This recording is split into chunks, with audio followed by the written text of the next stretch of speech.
Ustaz, saya pernah berjanji bahwa gaji pertama adalah untuk menyenangkan orang tua. Orang tua. Tapi janji itu tidak terlaksana, Ustaz. Saya baru bisa melaksanakannya setelah selang beberapa tahun. Apakah saya terkena kafarah, Ustaz? Ya, ini tentu tentang masalah nazar maupun tentang sumpah.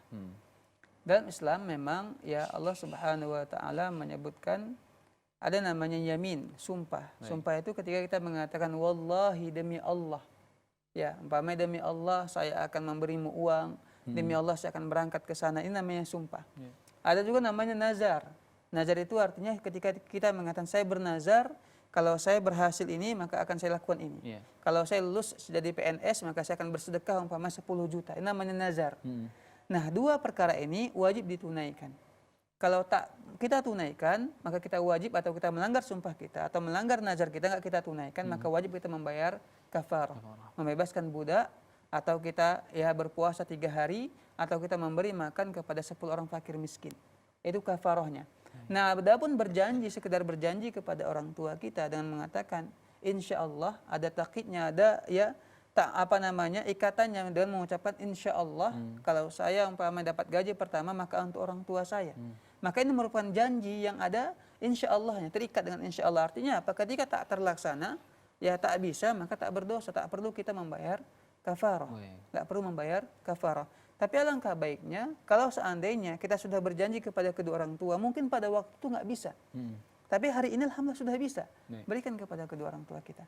Toh juga Nabi menjelaskan bahwa kita kalau bersedekah kepada kedua orang tua kita atau kepada kaum kerabat kita, pahalanya 2.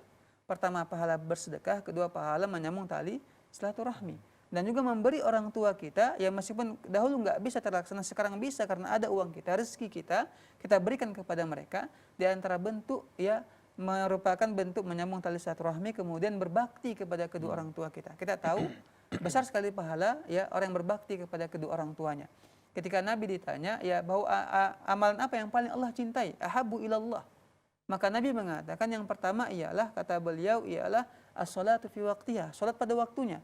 Kemudian apa lagi ya Rasulullah? Nabi menjawab yang kedua ialah berbakti kepada kedua orang tua. Nah, kemudian apa lagi ya Rasulullah? Jihad fi sabilillah. Bahkan berbakti kepada kedua orang tua lebih besar pahalanya dibandingkan dengan jihad jalan Allah Subhanahu wa taala. Jadi ya coba tunaikan kalau sekarang masih ada, meskipun nggak membayar kafarah.